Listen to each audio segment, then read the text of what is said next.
Hi everyone, and welcome to my review of the Venture Electronics BIE Pro, so bonus IE Pro.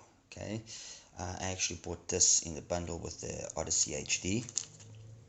Okay, here it is. And let me just start by saying, before I carry on with anything else, this thing is amazing. Amazing. I was definitely not expecting what I heard from this dongle. I mean, absolutely amazing. Period. I'm not gonna even get into it anymore because that's not the reason why I'm here. It's not to review this. It's to review something else, which is the bonus IE Pro. Anyway, that's the box that it comes in, and this is the bonus IE Pro itself. Oops, just got tangled up here a little bit. Sorry about that. Let me just untangle this thing. And oh, come on. I think this is the first time I've ever had an IE entangle on me while I'm actually reviewing it. Anyway, it's all part of the process. Okay, so here is the bonus IE Pro, and what can be said? Bullet, built like a tank. I think I could run this thing over and it still wouldn't break. It's bomb-proof. I mean, if there was an atomic war, I think this thing would survive it, honestly. That's how robust it is. For the sake of comparison, I've actually got the original bonus IE right here, and they are very similar. The rear part of the shell, you can see, is the same. It's the front section that has changed, and if the original ones are also sturdy, it was just the fact that it had this fixed cable, which was a pity. In reality, it was really a pity. But anyway, they've upgraded it. It's now got an MMMCX connector, and it brings this absolutely stunning cable. I mean, I do not know one word about its quality, but the way that they've actually sleeved it with this kind of material, it's very tastefully done, and it just gives it this very high-end premium kind of look. It's 2.5 mil, and it honestly, if for nothing else, just for the cable itself, it's worth the price. It costs around $65, so it's in pretty tough competition. I mean, we have a whole bunch of IEMs priced at that value that are very good. The Richo SG03, for example, you can get the Moondrop area as well at that price.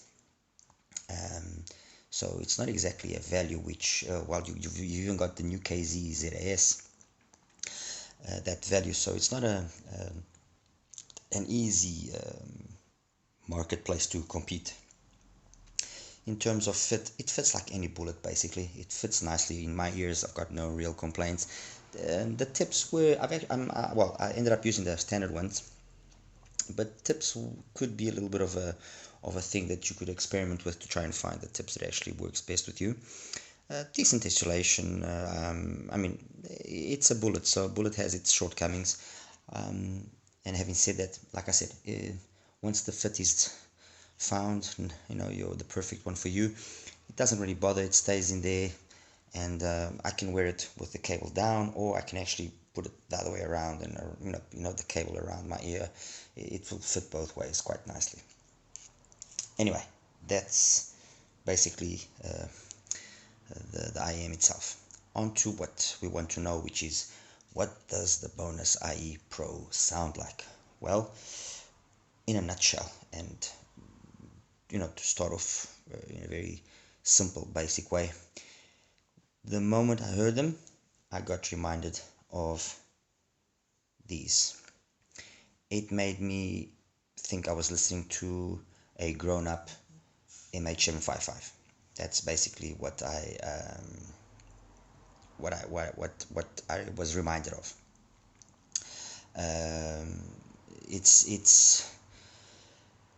It has a lot of the traits that the MH755 has. The only area where I think that perhaps this is slightly behind the MH755 is in the upper mid-range early treble, and I'll actually just get out a graph here quickly and show you what I mean. Okay, so here's the graph. The red line is the VE Pro, and you can see it's V-shaped base. It's a base cannon. It's got loads of base. I've actually graphed it against the original VE, and the original VE was also a base cannon. The biggest difference between the two was, or is, that between 2 and 8K, especially at the 5 to 8K area, and I'm assuming that there might also be some influence from the coupler, the original bonus was a little bit more energetic, and you can hear it. I've actually seen other graphs of the BIE Pro where I've seen it be quite flat between 2 and 8K, and to be honest, I don't know which one is the correct one. However, I will endeavor to find out from Venture Electronics which is the correct, or which is the graph that they aim for. My one, this is the way it graphed. I graphed it multiple times. I can tell you that I graphed it 12 times just to make sure, and which is not uncommon. I usually graph the IEMs that I'm testing multiple times to make sure that the results that I'm getting are as reliable as possible. So this is what I got from my Bonus Pro. It's got, like I said, bass galore, loads of mid bass. It blends in nicely into the mids, has a little peak at around 5, which doesn't really bug me. But then that area between 5 and 8, you've noticed there's some lack of energy there. Oops, there we go. And then again, after the 8 to, let me just try and put this a little bit, oops, sorry about that. Okay, there we go. There we go. Okay, let me put it like this, it'll be easier. Okay, so that area there, it's between 5 and 8K, and I'm assuming there's a peak there on the coupler, which shows that they're around 8. That area there, you notice there's some darkness, let's put it that way. And then again, you don't have that energy past 10K, which, although graphically it might not be reliable because the 711 is not reliable in capturing it, you actually do notice it. And when I do compare the Pro with the normal BE, you do notice that the normal BE has got more energy, it's got more sparkle up top, let's put it that way. So if I was to compare the two, I would say the normal bonus, i.e. Is perhaps a little bit more interesting at those higher registers in the frequency.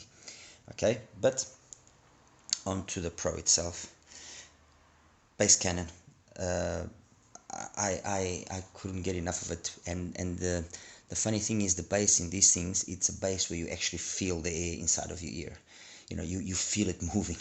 It's quite the experience, let's put it that way. And it just seems to never end. You pump up the volume a bit more, and it carries on and carries on. And mind you, I was testing it with my hip deck, and it no issues. In balanced mode, this thing's got plenty power, and it took it like a beast. No worries whatsoever. Mid-range is very nice. I really enjoyed the male vocals. The female vocals, I found them to be a little bit recessed, perhaps because of that lack of energy up top.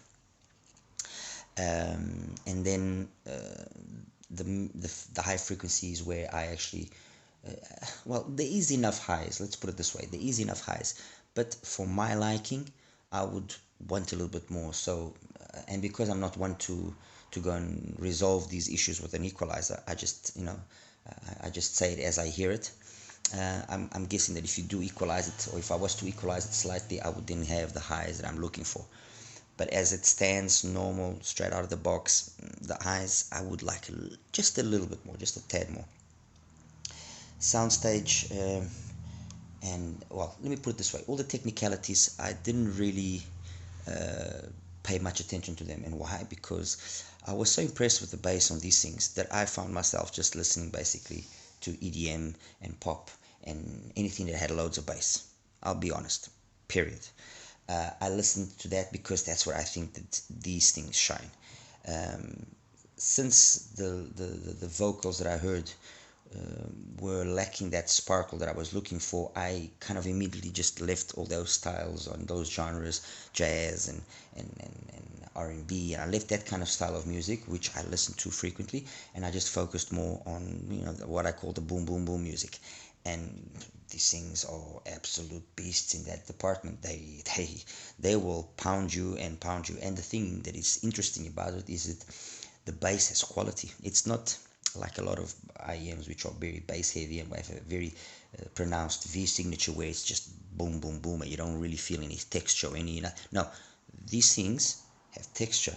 They have quality. They've got speed. They hit you hard and they go deep. They rumble. I mean, it really rumbles. So that's what engaged me, and that's what made me want to hear them with that style of music. It was the fact that I was hearing EDM, and I was hearing electronic music, and I was hearing progressive house, and I was hearing tribal house in a way that usually I don't hear it, because it's just IEMs that just go boom boom boom boom boom and there's no fun in it. And funny enough, some of these more more, let's say, upscale electronic music producers, they actually do produce some interesting stuff, and stuff that has got a lot of different textures to the bass, and these things produce them beautifully. So you know for that style of music, these are absolute beasts. Like I mentioned earlier, I compare them to the normal bonus, and you can see there's some similar genes in here.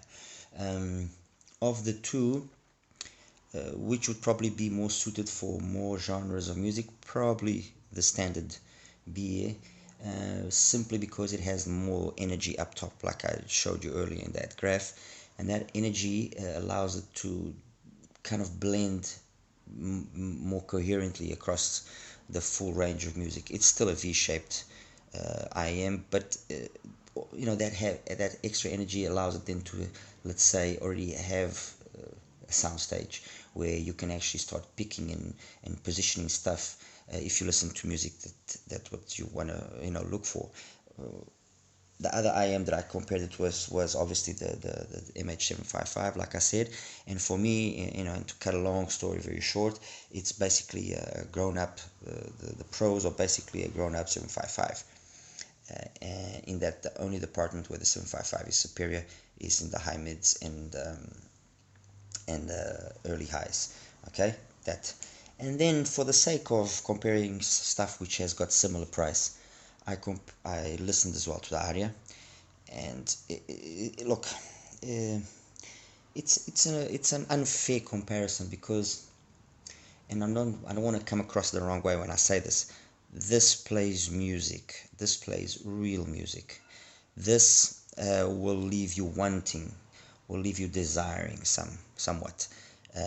It plays EDM and all that styles of music far superior to the Aria. I mean, no contest. You will hear R&B, you will hear rap and stuff like that on here that the Aria will struggle to produce properly, and you will hear it with such violence, let's put it that way, that you actually enjoy it. You actually say, oh wow, I don't usually like this song, but I'm actually enjoying it because this thing slams. While the Aria just will leave you okay, whatever. But technically, vocals, everything, I mean, the Aria is just an absolute beast. There's a reason why it's considered one of the best IEMs in its price range, and one of the go-tos under $100. There's a reason for that. And the other IEM that I also compared it to was the Richo SG03, and this thing is again another beast. It was an IM that gave me a bit of a fight when I initially heard it, because it is, in my opinion, very tip dependent. But once I got the right tips, and it's using JVC spiral dots, this thing is an animal, absolute beast. Bass like you wouldn't believe, in every aspect as good as the BIE, to be honest. Maybe not as ultimately as deep as the BIE Pro, but having loads of bass. This thing will play EDM no problem. And then nice vocals, nice highs.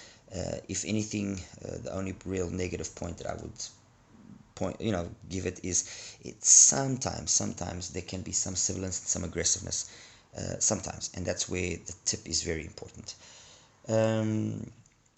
So there you have it. Venture Electronics Bonus IE Pro bass cannon. I don't know what else to call it, but it's a bass cannon with class. Okay, it's not a. If I was to compare this to cars, this is not a racer. This is not a tuned up car that is all go, all and it's all show and no go. No, this is proper bass like you wouldn't believe. Honestly, bass like you would not believe. If you want to pound your ears with bass, definitely go for these things. That's it, guys. Hope you enjoyed this little take on the bonus IE, and speak to you soon. Take care.